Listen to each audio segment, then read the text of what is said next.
இந்த சத்சங்கங்களை இப்பொழுது நேரலையில் 200 மொழியில் மொழிபெயர்த்துக் கொண்டிருக்கின்றோம்.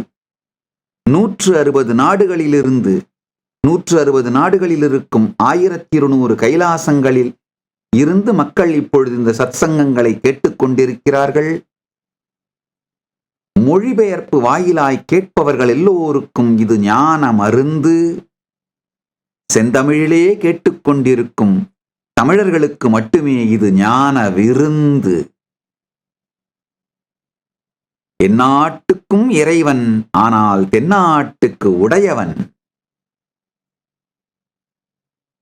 இந்த ஞான விருந்தை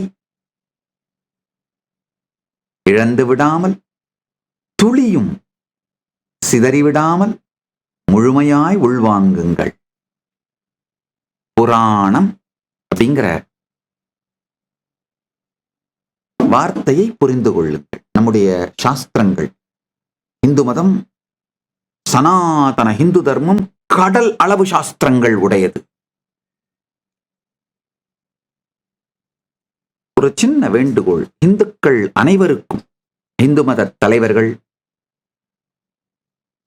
சனாதன இந்து தர்மம் உயிரோடு இருக்க வேண்டும் என்று நினைக்கின்ற எல்லா அரசியல் தலைவர்கள், சமூக செயல்பாட்டாளர்கள், மதத் தலைவர்கள், மடாதிபதிகள், இந்து மதம் உயிரோடு இருக்க வேண்டும் என்று நினைக்கின்ற எல்லோருக்கும் என்னுடைய ஒரு சிறிய வேண்டுகோள், தயவு செய்து இதற்கு மேல் எல்லோரும் சனாதன இந்து தர்மம் என்கின்ற வார்த்தையை உபயோகப்படுத்துங்கள்.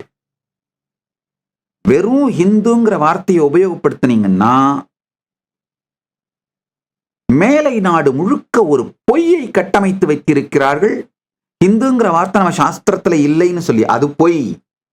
குறைந்தபட்சம் 20 இடங்களில் நம்முடைய வேதங்களிலும் பிருகஸ்பதி ஆகமத்திலும் ஆகமங்களிலும்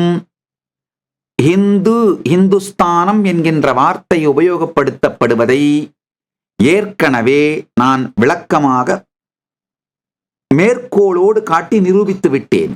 இருந்தால் கூட கடந்த